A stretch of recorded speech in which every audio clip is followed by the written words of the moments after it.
Dobrý večer, vítam vás na pozápasovej tlačovej konferencii po druhom štvrťfinálovom zápase Prešov-Banská Bystrica. Tak na úvod poprosím zhodnotenie pána Zavadila. Ja som povedal včera, akože musím zagratulovať kolegom z Prešova, proste, že mužstvo pripravili tak, ako pripravili, prajem im, aby sa dostali čo najďalej a nemôžem rozprávať nič proste.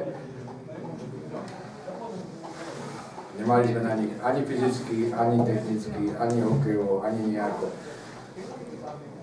Nie je čo hodnotiť, ja ani nechcem nejako do toho vstupovať, lebo som dostal po včerajšku, že som povedal, že akože ja myslím, je to pravda, ale nemôžem to už povedať, že sme to ako sa na to už vykašľali. Nie, pre nás je to tak, ako je, dostali sme sa do play-off a vedeli sme, že sme dostali najťažšieho súbora Prešov, aj keď eventuálne akože sa zdalo, že v tých začiatkoch, že niečo sme s vami uhrali, ale play-off je úplne iná súťaž a nemali sme na to ničím a plus na to ani tí chlapci si nie, že nedajú povedať by si dali, ale nie sú v stave plniť niečo, takže ja by som len toľko proste gratulujem Prešovu, fandím mu, aby sa dostali čo najďalej, pretože vzťahy máme s vami veľmi dobré, kamarádske a nemám k tomu čo povedať.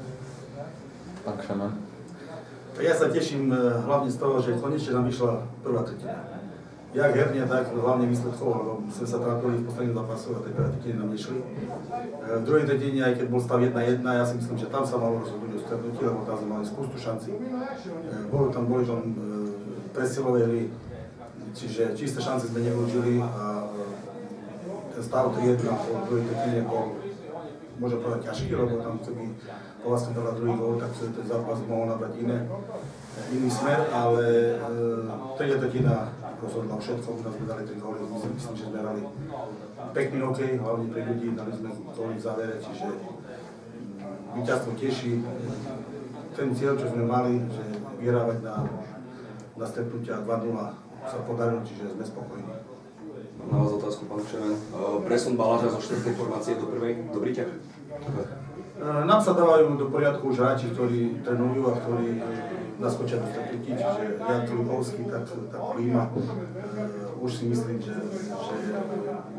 buď sobotu alebo v semifinále by mali naskočiť do hry, čiže tam sme to riešili tým spôsobom, že predsa Baláž je skúsenejší hokejista a chceli sme dať troch mladých, preto tam Samu Chalupa hral s Kuršakom a s Ferencom, oni mali svoje úlohy.